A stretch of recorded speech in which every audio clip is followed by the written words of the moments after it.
Hello everyone and welcome back to our channel. We bring you stories that delve into the hidden corners of our lives, the unspoken truths of relationships, and the complex tapestry of human emotions. These are anonymous confessions shared with us based on real experiences. We believe in the power of stories to connect us, to help us understand ourselves and each other better. Before we begin, if you're new here, please consider subscribing. Liking this video and sharing it with others who might find it relatable helps our channel grow and allows us to bring more stories like this to you. Your support means the world to us. Thank you. It feels like a lifetime ago now, sitting here in the quiet of my living room, the rain softly tapping against the window pane. A lifetime ago, yet some days the memories are so vivid, so sharp, it's as if no time has passed at all. We were young, weren't we? So impossibly young. Or maybe it just feels that way now, looking back through the fog of years and everything that's happened since. When I think of Mark and me in the beginning, it's like watching a movie of someone else's life, a film bathed in golden light, filled with laughter and easy smiles. We met in that chaotic way so many people do, a chance encounter at a friend's party. I remember the music was too loud, the room was too crowded, but somehow, across the throng of people, our eyes met. Sounds cliché, I know, but it truly felt like the rest of the room faded away. He had this smile, warm and genuine, that just drew you in. And his eyes, they held a kindness, a depth that I hadn't seen in anyone else before. We talked for hours that night, oblivious to everyone around us. It was that instant connection, that feeling you read about in books and maybe secretly dream of, but rarely believe actually happens. But it happened to us. The early days were a whirlwind of dates, of discovering each other, of falling deeper and deeper into something that felt so right, so destined. We'd spend hours talking about everything and nothing, sharing dreams, fears, the silly mundane details of our days. He listened to me, truly listened, with this focused attention that made me feel like I was the most fascinating person in the world. And I was captivated by him. By his intelligence, his humor, his gentle nature. He made me laugh like no one else could, and he also made me feel safe, understood. It was a heady mix, intoxicating. We explored the city together, hand in hand, like we were the only two people in it. Lazy brunches that stretched into afternoons, walks in the park where we'd talk about our futures, our hopes for what lay ahead. Everything felt new, exciting, full of promise. Love, I think, in its purest, most uncomplicated form. Marriage felt like the natural next step, the inevitable conclusion to this beautiful unfolding story. There was no grand proposal, no dramatic gesture, just a quiet conversation one evening, sitting on our balcony watching the city lights twinkle below. It was more of a mutual understanding, a quiet agreement that this was forever. And forever felt so real then. We planned our wedding with such joy, every detail meticulously chosen, filled with personal touches that reflected our love, our shared vision for our life together. The day itself was magical, everything I had ever dreamed of. Surrounded by family and friends, bathed in sunlight, promising each other forever. Looking into his eyes as we said our vows, I felt this overwhelming certainty, this unwavering belief that we were unbreakable, that we had found something rare and precious, something that would withstand anything life threw our way. The first few years of marriage were blissful, truly. We built a home together, filled it with laughter and warmth. We navigated the small challenges of merging two lives with patience and understanding. We were a team, partners in every sense of the word. We'd cook together, dance in the kitchen to silly songs, plan weekend getaways, dream about our future family. He'd leave little notes for me around the house, just to say he was thinking of me. He'd surprise me with flowers, not just on special occasions but just because. He'd hold my hand in the movie theater, even after years of being together. It was the small things, the everyday gestures of love and affection, that built this foundation of security, of unwavering devotion. We were deeply connected, emotionally, physically, spiritually. I felt seen, cherished, adored. And I, in turn, poured all my love and energy into making him feel the same. We were each other's world. Or so I believed. Looking back now, I wonder, was that happiness truly as sustainable as I thought? Was I too naive, too complacent in believing that this golden era would simply stretch on endlessly? Perhaps I was too caught up in the fairy tale, too blind to the subtle shifts, the almost imperceptible changes that were beginning to stir beneath the surface. Maybe the cracks were there all along, hairline fractures in the seemingly perfect facade, too faint to notice in the bright sunlight of those early years.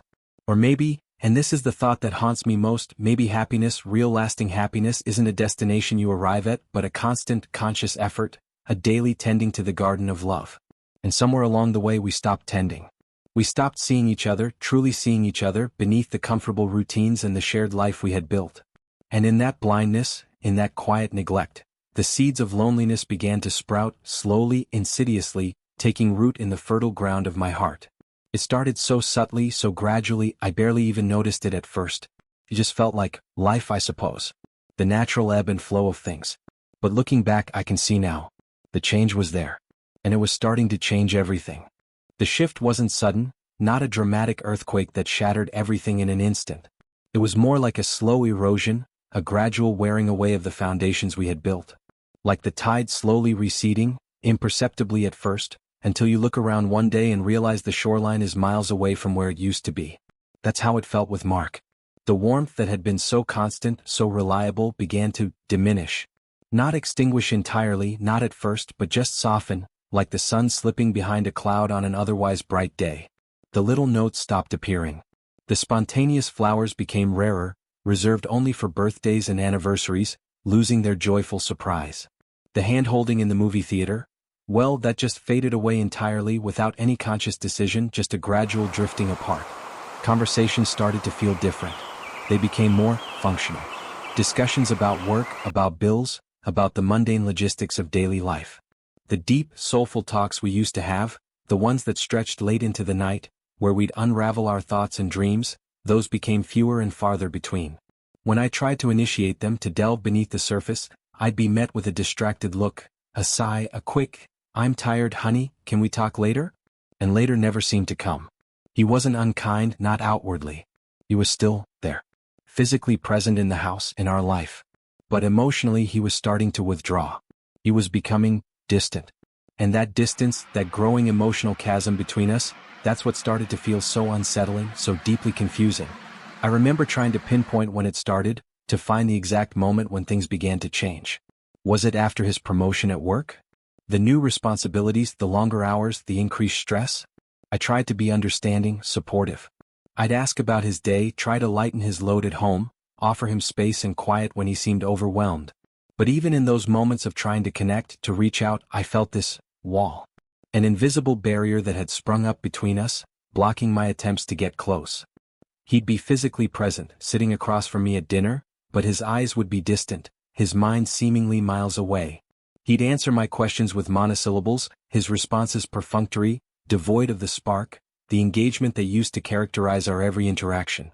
I started to feel like I was talking to a stranger, someone who looked like Mark, sounded like Mark, but wasn't him. Not the man I had fallen in love with, the man I had married. That man had been vibrant, engaged, emotionally present. This felt like a shell, an echo of the man I knew, but hollowed out, devoid of the warmth and connection that had defined us. It was like living with a ghost, a familiar presence that offered no solace, no comfort, no genuine interaction. And the silence, the emotional silence that filled our home, it became deafening. It pressed down on me, suffocating me, making it hard to breathe. I tried to talk to him about it, of course. Tentatively at first, afraid of sounding needy or demanding. "Mark," I'd say softly, "is everything okay? You seem different lately." He'd look at me, a flicker of annoyance crossing his face. "Different? What do you mean different?" "I'm just tired, that's all. Work is stressful." Dismissive. Always dismissive. And I, wanting to believe him, wanting to smooth things over, would back down. "Okay," I'd say, forcing a smile, "just checking. I just miss talking to you, you know? Really talking." He'd offer a perfunctory hug, a quick kiss on the forehead. "We'll talk later, okay? Just need to unwind." And the conversation would end there, unresolved, leaving me with this gnawing feeling of unease, this growing sense that something was fundamentally wrong, but I couldn't quite grasp what it was. I started to question myself. Was it me? Was I being too sensitive? Too demanding? Was I imagining things, exaggerating the changes in his behavior? Maybe I was just being needy, clingy. Maybe this was just what marriage was like after a few years. The initial spark fading, settling into a comfortable routine. But it didn't feel comfortable. It felt cold, empty. Like I was living in a beautiful house, but it was devoid of warmth, of life. And the loneliness, the quiet, insidious loneliness began to creep in. It wrapped around me like a shroud, suffocating my spirit, making me feel increasingly isolated, even in my own home, in my own marriage. I was living with my husband, but I was starting to feel utterly, devastatingly alone. And that loneliness, that feeling of being unseen, unheard, unloved, that was the seed that, unbeknownst to me then, would eventually blossom into something far more dangerous, far more destructive than I could ever have imagined. But in those early days, it was just confusion, anxiety, a desperate yearning for things to go back to the way they were. Back to when I felt seen, when I felt loved, when I felt like I mattered to him. But those days, it seemed, were slipping further and further away, like a dream fading with the morning light. The confusion began to morph into something darker, something more unsettling. The unease solidified into suspicion, a creeping sense that something was truly amiss, something beyond just stress at work or a temporary dip in our marital connection. The subtle signs, the little shifts in his behavior, they started to add up, forming a pattern that I couldn't quite ignore anymore. It wasn't one single dramatic event, but a collection of small things, almost insignificant on their own, but together they painted a picture that was increasingly difficult to dismiss. His phone, for instance. He'd always been fairly open with his phone, leaving it lying around, no passwords, no secrets. But lately it was different. Always face down, always within reach, guarded as if it held state secrets. He'd jump if I even glanced at it, snatching it up with a speed that felt defensive. And the notifications always muted now. No more cheerful pings and chimes announcing messages or emails. Just silence. A deliberate, secretive silence. And when he did use his phone, he'd angle his body away from me, his fingers flying across the screen, his eyes darting around as if afraid I might be looking over his shoulder. It was a subtle shift, but noticeable, a distinct change from his previously open and relaxed demeanor. Then there were the late nights at work. Always meetings or deadlines. He'd come home later and later, exhausted, preoccupied, barely able to muster a few words before collapsing into bed. And the weekends, once our sacred time together, were now often filled with work events or client dinners. I understood work was demanding, I truly did. But the frequency, the increasing regularity of these late nights and weekend absences, it started to feel excessive, almost convenient. And when I questioned it, gently of course, I'd be met with irritation, accusations of being unsupportive, or not understanding his career. It felt like he was building a wall of excuses, brick by brick, to justify his growing absence from our shared life. And the change in his mood, that was perhaps the most unsettling sign of all. He was often irritable, short-tempered, snapping at me over the smallest things. But then there were these other moments, these fleeting glimpses of something else. A lightness, a brightness in his eyes that I hadn't seen in months, years even. A subtle smile playing on his lips when he thought I wasn't looking. It was like he was carrying a secret, a private joy that had nothing to do with me, with our marriage. And that hurt. That felt like a betrayal in itself, even before I could articulate what I truly suspected. The suspicion started as a whisper, a faint unease in the back of my mind. But it grew louder, more insistent, fueled by these small inconsistencies, these subtle changes in his behavior. I started to replay our conversations in my head, searching for hidden meanings, for clues I might have missed. I'd scrutinize his expressions, his body language, trying to decipher the truth behind his carefully constructed facade. It became an obsession, a constant mental loop of questioning, analyzing, trying to make sense of the growing disconnect between us. I considered talking to someone, a friend, my sister, anyone who might offer an objective perspective. But shame held me back. The shame of admitting that something was wrong in my seemingly perfect marriage. The fear of hearing my worst fears confirmed. So, I kept it all bottled up inside, this growing suspicion, this gnawing anxiety, this desperate need to know the truth, whatever it might be. I started to feel like a detective in my own life, searching for clues, piecing together fragments of information, trying to solve a mystery that I desperately hoped didn't exist. But deep down, a cold, heavy feeling in my stomach told me otherwise. The signs were there. I just had to find the courage to look closer, to confront the truth, however painful it might be. The germinating suspicion had taken root, and it was starting to poison everything, casting a dark shadow over what was once a bright and beautiful life. And I knew, with a growing sense of dread, that I couldn't ignore it much longer. I had to know. I had to find out what was really going on, even if it meant uncovering something I desperately didn't want to see. The truth, however painful, was starting to feel like a better option than living in this suffocating fog of uncertainty and suspicion. And so, the search began. The quiet, desperate search for answers that would either confirm my worst fears or, I prayed, somehow, miraculously dispel them. The decision to actively seek the truth wasn't easy. It felt like crossing a line, a violation of trust, even though trust, in its truest sense, already felt like a distant memory. But the gnawing suspicion had become unbearable. Living in uncertainty, in this constant state of anxiety and doubt, was eroding me from the inside out. I needed to know. I needed to see the evidence, whatever it might be, to either confirm my fears and face reality, or, against all odds, to find some reassurance that I was wrong, that it was all just in my head. But deep down I knew. I knew something was happening. And the not knowing was worse than any truth, however painful. It started subtly, tentatively. A quick glance at his phone when he left it unattended for a moment. Nothing. Just work emails, news notifications. Clean. Too clean almost. It felt staged, like a performance. Then the computer. He used our shared home computer for work sometimes. I told myself I was just checking emails, paying bills, legitimate household tasks. But my fingers hovered over the browser history, the temptation too strong to resist. I clicked. Mostly work-related sites, news articles, sports scores. Again, nothing overtly suspicious. But something felt missing. Like the real activity was happening elsewhere, hidden, deleted, carefully concealed. The guilt started to creep in. This felt wrong. Snooping, invading his privacy. But then I'd remember the emotional distance, the coldness, the dismissiveness. And the guilt would be replaced by a burning sense of injustice, a feeling that I deserved to know the truth, that I had a right to understand what was happening in my own marriage. I justified it to myself. I wasn't just being nosy, I was trying to protect myself, to protect my heart from being shattered by something I sensed was already broken. I started paying closer attention to his schedule, his comings and goings, the late nights at work, the weekend events. I'd ask casual questions, probing for details, trying to catch inconsistencies. What time did your meeting finish last night? Who was at that client dinner on Saturday? He'd answer smoothly, confidently, his explanations always plausible, always just vague enough to avoid specifics.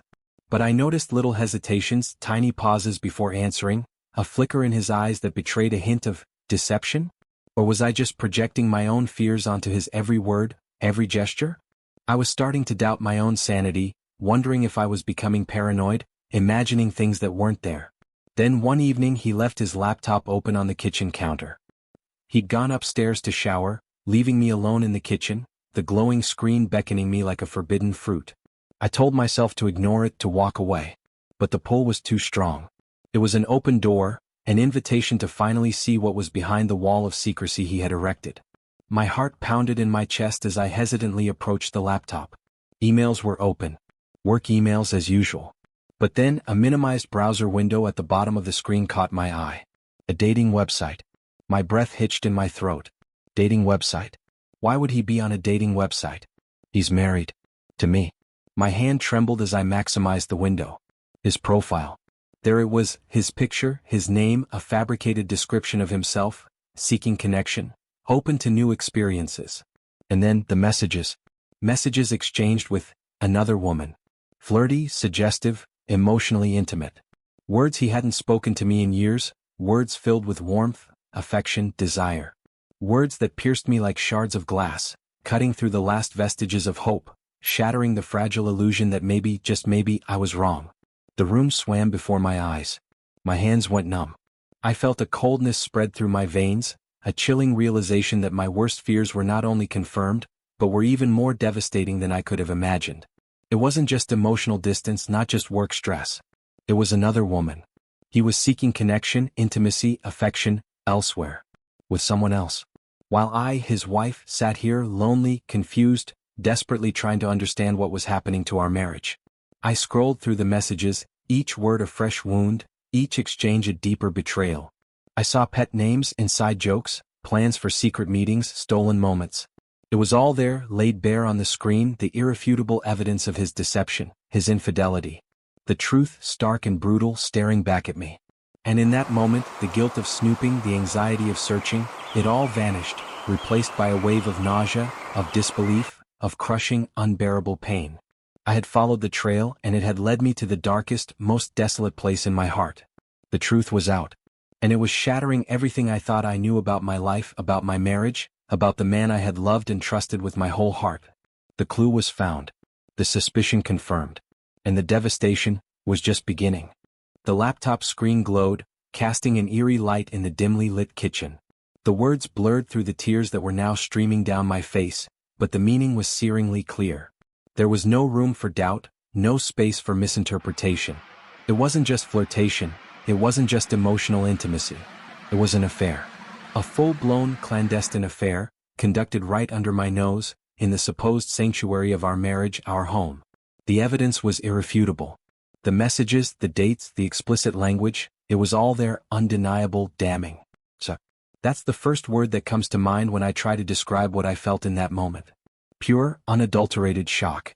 Like being plunged into ice water, gasping for breath, unable to comprehend the sudden, brutal cold. My mind went blank, refusing to process the reality of what I was seeing. It felt like a nightmare, a cruel joke, something that couldn't possibly be real. This wasn't my life. This wasn't my marriage. This couldn't be happening to me. But it was. The cold, hard evidence on the screen was impossible to deny. And as the shock began to recede, it was replaced by a tidal wave of pain. A physical ache in my chest, a crushing weight on my heart, as if it were literally breaking into pieces. Pain so intense, so profound it stole my breath, leaving me gasping for air, unable to speak, unable to move. It was the pain of betrayal, the pain of shattered trust, the pain of realizing that the foundation of my life, the very ground I stood on, had been ripped away from beneath me. Then came the anger. A white-hot, burning rage that surged through me, consuming me, obliterating everything else. Anger at him, for his lies, his deceit, his callous disregard for my feelings, for our marriage, for everything we had built together. Anger at myself, for being so blind, so naive, for trusting him so completely, for not seeing the signs sooner, for letting this happen. Anger at the other woman, this faceless stranger who had invaded our lives, who had become the recipient of his affection, his desire, his emotional intimacy, everything that was supposed to be mine, exclusively mine. The anger fueled a frantic energy. I wanted to scream, to rage, to destroy something, anything, to release the pent-up fury that was threatening to explode inside me. I slammed the laptop shut, the sound echoing in the sudden silence of the kitchen. I paced back and forth, my heart pounding, my mind racing, trying to make sense of the chaos that had erupted in my soul. It felt like my world had been turned upside down, shattered into a million pieces, and I was left standing amidst the wreckage, bewildered, lost, utterly alone. Trust. That was the word that kept echoing in my mind. Trust. It had been the bedrock of our relationship, the invisible bond that had held us together through everything. And now it was gone. Completely, irrevocably destroyed. How could I ever trust him again? How could I ever look at him without seeing the lies, the deception, the betrayal etched on his face? The trust was broken, shattered beyond repair. And with it, a part of me, the part that had believed in him, in us, in the sanctity of our marriage, that part felt broken too. Acceptance. That was the hardest part. Accepting the harsh, brutal truth that my marriage was not what I thought it was. That the man I loved was not who I believed him to be. That the future I had envisioned, the life we had planned together, was now irrevocably changed, possibly even destroyed. Accepting that everything I had held dear, everything I had cherished, was now tainted, poisoned by his infidelity. It felt like mourning a death, the death of a dream, the death of a relationship, the death of the person I thought I knew. And the grief was overwhelming, suffocating, threatening to drown me in its depths. I sat there in the kitchen for what felt like hours, the laptop screen dark now, the silence heavy, oppressive. The rain outside had stopped, and a pale moon peeked through the clouds, casting long eerie shadows across the room. The world outside went on, oblivious to the earthquake that had just ripped through my life. But for me everything had changed. Irrevocably. The evidence was there, undeniable, irrefutable. And the harsh truth, the devastating reality of my husband's betrayal, had sunk in, settling deep into my bones, leaving me cold, numb, and utterly heartbroken. The collapse of trust was complete.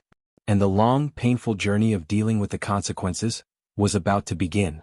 The weight of the truth was a physical burden, pressing down on me, making it hard to breathe, hard to even stand up. But somehow I managed to pull myself together, fueled by a strange mix of anger and a desperate need for answers. I closed the laptop, placed it carefully back on the counter, as if trying to pretend that everything was still normal, that nothing had changed. But everything had changed. Irrevocably. I waited for him to come downstairs, my heart pounding in my chest, a chaotic drumbeat against my ribs. I could hear the shower running upstairs, the mundane sounds of his routine, oblivious to the storm raging within me. I tried to compose myself, to prepare what I would say, how I would confront him. But words failed me.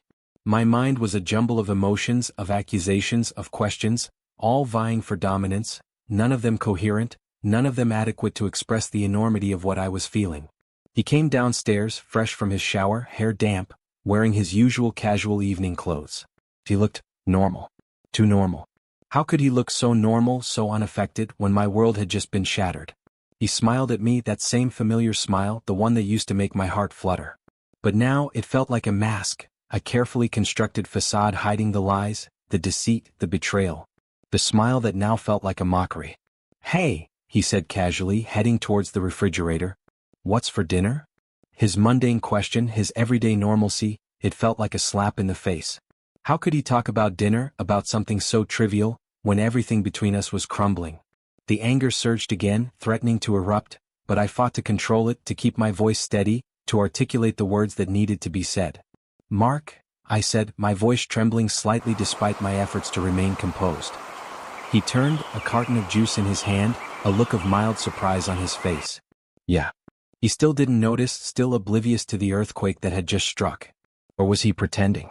Was he deliberately playing innocent, hoping to deflect, to deny, to minimize? "I saw your laptop," I said, the words hanging heavy in the air between us.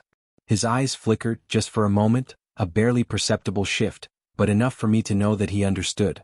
He knew exactly what I was talking about. The normalcy vanished, replaced by a guardedness, a defensiveness that was instantly palpable. He put the juice carton down on the counter, slowly, deliberately, avoiding eye contact. "My laptop? What about it?" His voice was carefully neutral, too casual, too controlled. "Another mask." "The dating website, Mark," I said, my voice rising slightly, the tremor becoming more pronounced. "I saw the messages. I saw everything." Silence.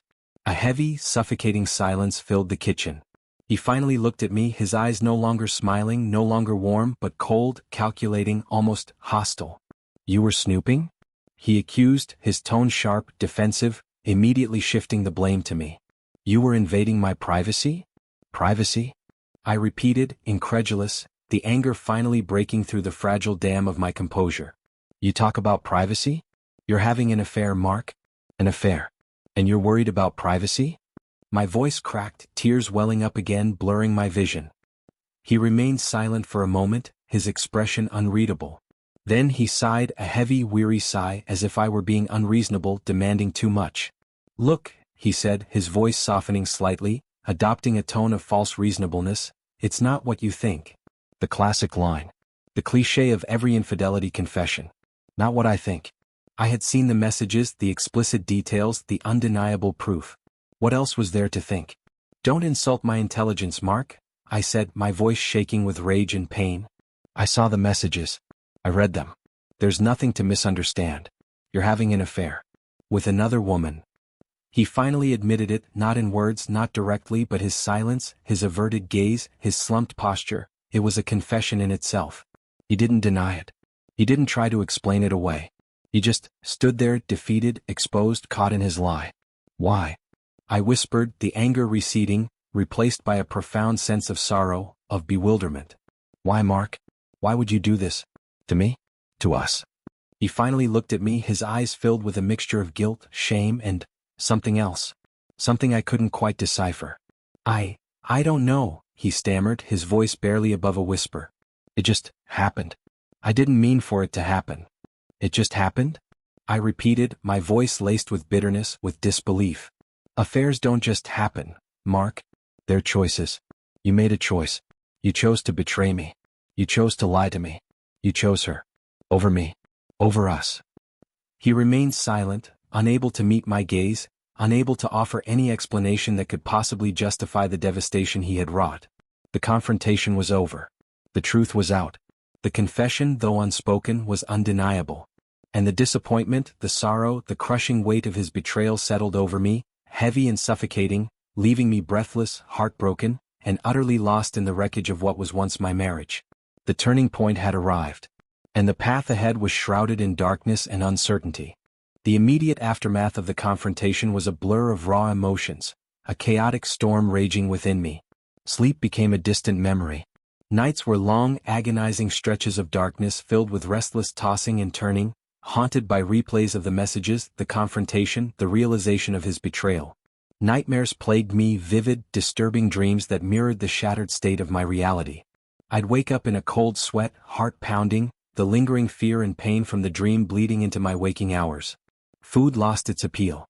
The simple act of eating felt like a chore, a mechanical necessity devoid of pleasure or nourishment.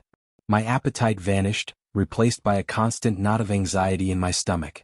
I lost weight rapidly, my clothes hanging loose, my face pale and drawn, reflecting the inner turmoil that was consuming me.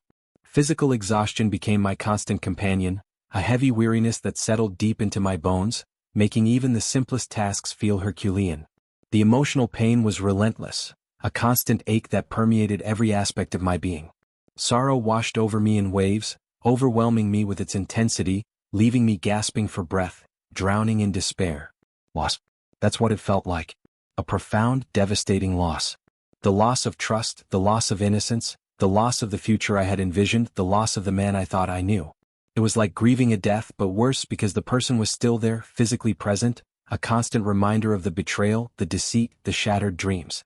Loneliness intensified, becoming a suffocating presence that enveloped me even when I was surrounded by people. I felt isolated, disconnected, utterly alone in my pain. Even in a crowded room, I felt like an outsider, separated from everyone else by an invisible wall of grief and betrayal. The loneliness was a constant ache, a reminder of the emotional chasm that had opened up between me and Mark, between me and the life I had once known. The haunting. That's what it felt like. Haunted by memories, by what-ifs, by the ghost of what our marriage used to be. Everywhere I looked, every corner of our home, every shared experience, it was tainted by the knowledge of his betrayal. Memories that were once cherished, now felt like shards of glass, sharp and painful, twisting in my heart. Happy moments, romantic gestures, promises of forever, they all felt like lies now, carefully constructed illusions designed to deceive me. The past was rewritten, reinterpreted through the lens of his infidelity, and everything felt tainted, false, unreal. The days stretched out endlessly, each one a monotonous repetition of pain and sorrow. I went through the motions of daily life, going to work, performing my tasks, interacting with colleagues, but it all felt mechanical, devoid of meaning or joy. I was functioning on autopilot, going through the motions, but my heart, my soul, was elsewhere, trapped in the labyrinth of grief and betrayal. Smiling felt forced, laughter felt hollow, conversation felt like an effort. I was present in body but absent in spirit, a ghost drifting through my own life. The physical consequences mirrored the emotional devastation. Headaches became frequent, throbbing pains that pulsed behind my eyes, mirroring the relentless ache in my heart. My stomach churned constantly, a nervous flutter that refused to settle, a physical manifestation of the anxiety that gripped me. My muscles ached, tense and knotted, reflecting the emotional strain I was under. My body was mirroring my heartbreak, screaming in silent protest against the trauma I was enduring. Facing life felt like an insurmountable challenge. The future stretched out before me, bleak and uncertain, devoid of hope or promise. The foundation of my life had crumbled and I felt lost, adrift, unsure of where to turn, how to rebuild, if rebuilding was even possible. The weight of the heartbreak was crushing, threatening to pull me under, to drown me in despair. It felt like the end of everything, the death of a dream, the shattering of a life. And in the depths of that heartbreak, in the darkness of that despair, I wondered if I would ever find my way back to the light, if I would ever be able to heal, to recover, to find even a glimmer of hope in the ruins of my shattered world. The sorrow was profound, the loss immeasurable, and the journey through heartbreak had only just begun. In the immediate aftermath of the heartbreak, the path forward felt shrouded in fog, directionless, uncertain. Decisions loomed, heavy and daunting, each carrying the weight of my shattered reality. Stay or leave. Forgive or walk away. Rebuild or start anew. The questions swirled in my mind, relentless and overwhelming, each one demanding an answer I wasn't ready to give, an answer I didn't even know. Separation. Divorce. The words hung in the air, cold and stark, representing the potential end of everything I had believed in, everything I had worked for.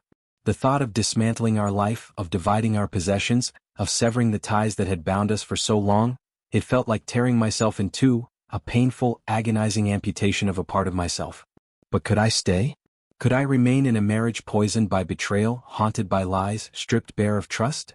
The thought of living under the same roof as him, knowing what he had done, knowing what he had risked, knowing that the man I loved was capable of such deceit, it felt suffocating, unbearable. Reconciliation. The word offered a fragile glimmer of hope, a faint possibility of salvaging something from the wreckage. Could we rebuild trust? Could we heal the wounds? Could we find our way back to each other, to the love that had once bound us? The idea was both terrifying and alluring. Terrifying because it would require immense vulnerability, immense effort, immense risk. Alluring because it offered the promise of redemption, the hope of reclaiming what was lost, the possibility of a future however altered together. But forgiveness, that felt like an insurmountable mountain to climb. Could I forgive him? Could I truly forgive the betrayal, the lies, the pain he had inflicted? Could I erase the images of his messages, the knowledge of his intimacy with another woman, the sting of his deceit? Forgiveness felt like an act of superhuman strength, a virtue I wasn't sure I possessed. And even if I could forgive, would I ever truly forget? Would the scar of his infidelity always remain, a permanent reminder of his betrayal, a constant shadow over our relationship? The decision weighed heavily on me, consuming my thoughts, disrupting my sleep, impacting every aspect of my life. Friends offered advice, well-meaning but often conflicting, pulling me in different directions, adding to the confusion. Family urged me to leave, to protect myself, to start over. Others encouraged me to try to reconcile, to give him a second chance, to fight for our marriage. But ultimately the decision was mine and mine alone. And the weight of that responsibility felt immense. Reason and emotion waged war within me, pulling me in opposite directions. Reason argued for separation, for self-preservation, for cutting my losses and moving on. Emotion clung to the memories, to the love that had once been, to the hope that maybe, just maybe, something could be salvaged. Reason warned me of future pain, of repeated betrayal, of living in a constant state of anxiety and distrust. Emotion whispered of second chances, of the possibility of growth, of the potential for a deeper, more resilient love born from the ashes of betrayal. Hope and despair battled for dominance in my heart. Hope whispered of healing, of reconciliation, of a future where forgiveness was possible, where trust could be rebuilt, where love could endure. Despair screamed of hopelessness, of irreparable damage, of a future forever tainted by betrayal, of a love forever scarred. The conflict was agonizing, tearing me apart, leaving me paralyzed by indecision, trapped in a limbo of uncertainty and pain. Time stretched and warped, each day feeling like an eternity, each moment filled with agonizing contemplation. I vacillated between anger and sorrow, between hope and despair, between the desire to flee and the yearning to stay and fight. The choices before me felt monumental, life-altering, each path leading to an unknown future, fraught with both peril and possibility. And in the midst of this agonizing internal struggle, in the face of these impossible decisions, I realized that there were no easy answers, no right or wrong choices. There was only the difficult, painful process of navigating the wreckage of my shattered marriage, of listening to my heart, of weighing the options, and of ultimately making a decision, however imperfect, however uncertain, that felt like the least devastating path forward, the path that offered the faintest glimmer of hope for healing, for recovery, for a future however different, however changed, beyond the heartbreak. The process of choosing was a journey through the darkest corners of my soul. The decision once made didn't magically erase the pain, didn't instantly heal the wounds. It was merely the first step on a long, arduous road to recovery, a journey fraught with setbacks and challenges, but also, eventually, with glimmers of hope and the gradual dawning of healing. Whether the decision was to stay and attempt reconciliation or to leave and start anew, the path to recovery was paved with grief, with self-reflection, and with the slow, painstaking process of rebuilding a shattered sense of self and a broken heart. Seeking support became crucial. Confiding in trusted friends and family, sharing the burden of my pain, allowed me to feel less alone, less isolated in my suffering. Their empathy, their understanding, their unwavering support became a lifeline, a source of strength in my darkest hours. Talking about it, verbalizing the pain, the anger, the confusion, helped to release some of the pent-up emotions that were suffocating me. Their words of encouragement, their gentle reminders of my worth, my strength, my resilience, began to chip away at the despair that had enveloped me. Therapy became an invaluable tool, a safe space to unpack the trauma, to process the complex emotions, to understand the dynamics of betrayal and its impact on my psyche. A therapist provided an objective perspective, a guiding hand through the labyrinth of grief and confusion. They helped me to identify unhealthy patterns, to challenge negative thought patterns, to develop coping mechanisms for dealing with the lingering pain and anxiety. Therapy was a slow, gradual process, but it was instrumental in helping me to navigate the emotional wreckage and to begin to rebuild a sense of self beyond the broken marriage. Self-care became essential, not a luxury but a necessity for survival. Simple acts of kindness towards myself, nurturing my physical and emotional well-being, became small victories in the battle against despair. Taking long walks in nature, listening to soothing music, reading comforting books, practicing mindfulness and meditation, these small acts of self-compassion helped to soothe the raw edges of my pain, to create moments of peace amidst the chaos. Prioritizing sleep, eating nourishing food, engaging in gentle exercise, these physical acts of self-care became anchors, grounding me in the present moment, reminding me that I was worthy of care, worthy of healing. Forgiveness, whether for him or for myself, remained a complex and evolving process. Forgiving him felt like a distant, almost unattainable goal. The pain of betrayal was still too raw, the wounds too deep. But therapy helped me to understand that forgiveness wasn't about condoning his actions, wasn't about excusing his behavior. It was about releasing myself from the shackles of anger and resentment, freeing myself from the burden of carrying the pain of his betrayal. Forgiveness, I began to understand, was ultimately for myself, a path to inner peace, a way to reclaim my own emotional well-being. Forgiving myself was an unexpected part of the healing journey. I had initially blamed myself, questioned my worth, wondered what I had done wrong to deserve such betrayal. Therapy helped me to dismantle those self-blaming narratives, to recognize that his infidelity was not a reflection of my worth, not a consequence of my shortcomings. It was his choice, his responsibility, his failing. Learning to forgive myself for not seeing the signs sooner, for trusting him so completely, for feeling inadequate or unworthy, was a crucial step in reclaiming my self-esteem and rebuilding my sense of self-worth. Small steps forward became milestones of progress. A day without tears. A night of restful sleep. A meal eaten with appetite. A moment of genuine laughter. These seemingly insignificant victories, when strung together, began to form a path out of the darkness, a slow, gradual ascent towards the light. Acceptance, not of the betrayal itself, but of the reality of what had happened, began to dawn. Accepting that the past could not be changed, that the marriage I had known was gone, but that a new future, a different future, was still possible. Accepting that healing was not linear, that there would be setbacks and relapses, but that with each step forward, however small, I was moving closer to recovery, closer to reclaiming my life, closer to finding peace beyond the heartbreak. The journey was long and the road was arduous, but with each step, with each act of self-compassion, with each moment of seeking and accepting support, the possibility of healing, of recovery, of a future beyond the pain, began to feel a little more real, a little more attainable. Looking back now, from a vantage point of time and healing, the experience of infidelity, though devastatingly painful, has become a profound teacher, a harsh but invaluable lesson in life, in love, and in the complexities of human relationships. The scars remain, a permanent reminder of the trauma, but they are also a testament to my resilience, my strength, my capacity for healing and growth. The lessons learned are etched deep within me, shaping my perspective, guiding my choices, and informing my understanding of myself and the world around me. The most profound lesson, perhaps, is the vital importance of emotional connection and open communication in a marriage. The slow erosion of emotional intimacy, the gradual withdrawal of affection and attention, the silence that replaced meaningful conversation. These were the cracks in the foundation, the subtle fissures that ultimately led to the earthquake of infidelity. I learned that love is not a static entity, a feeling that simply endures without effort or attention. It is a living, breathing organism that requires constant nourishment, continuous tending, and a conscious commitment to mutual vulnerability and open communication. Marriages, like gardens, need constant care, regular watering, and diligent weeding to thrive and flourish.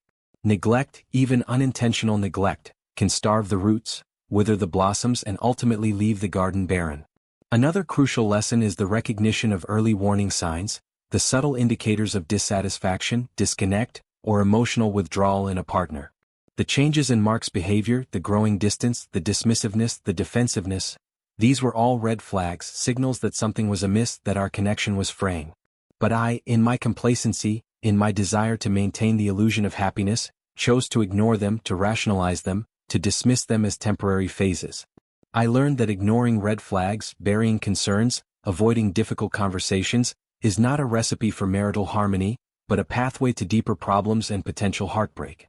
Addressing issues early, confronting uncomfortable truths, engaging in honest and vulnerable communication, even when it's difficult, is essential for maintaining a healthy and resilient relationship. Self-worth and self-reliance are lessons forged in the fires of adversity. Infidelity can shatter one's sense of self-worth, leaving you questioning your value, your desirability, your lovability. But the journey of recovery taught me that my worth is inherent, intrinsic, independent of anyone else's actions or choices. My value is not defined by my marital status, by my partner's fidelity, or by external validation.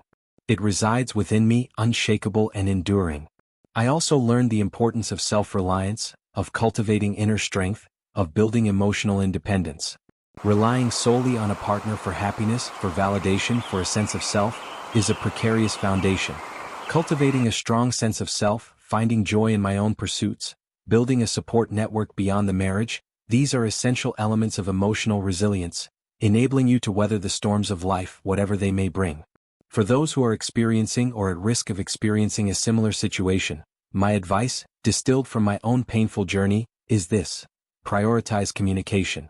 Talk openly and honestly with your partner about your needs, your desires, your fears, your concerns. Listen actively, empathetically, without judgment. Create a safe space for vulnerability, where both partners feel heard, understood, and valued. Nurture emotional intimacy. Make time for meaningful connection, for shared experiences, for deep conversations that go beyond the mundane. Express affection, appreciation, and gratitude regularly. Don't let the busyness of life erode the emotional bond that holds you together. Pay attention to the red flags. Don't ignore subtle shifts in your partner's behavior. Don't dismiss your own gut feelings. Address concerns early, openly, and honestly. Seek help if needed. Don't be afraid to seek professional guidance, couples therapy, or individual therapy if you are struggling to communicate, to resolve conflict, or to navigate challenges in your relationship. Seeking help is a sign of strength, not weakness, a proactive step towards building a stronger, healthier, more resilient relationship. And most importantly, remember your own worth. Your happiness, your well-being, your emotional health are paramount. Don't stay in a situation that is consistently damaging to your self-esteem, your mental health, or your overall well-being. You deserve to be loved, cherished, and respected. You deserve to be happy. Looking to the future, there is a sense of quiet optimism, a hard-earned hope born from the ashes of heartbreak. The future is uncertain, yes, but it is also open to possibility, to growth, to new beginnings. The pain of the past will always be a part of my story, but it does not define my future. I have learned, I have grown, I have healed. And I am stronger, more resilient, more self-aware than I ever was before. The future may not be the one I had originally envisioned, but it is a future I can face with courage, with hope, and with the unwavering belief in my own capacity to love, to be loved, and to create a life filled with meaning, purpose, and joy, even after the storm. The lessons learned from the loneliness, from the betrayal, from the heartbreak, will forever guide my path, illuminating the way forward, towards a future where emotional connection, open communication, and self-worth are not just ideals, but the cornerstones of a life lived with authenticity, resilience, and hope. Thank you for listening to this story. We hope it offered you insight and perhaps a sense of connection and understanding the complexities of relationships. Remember, you are not alone in your experiences.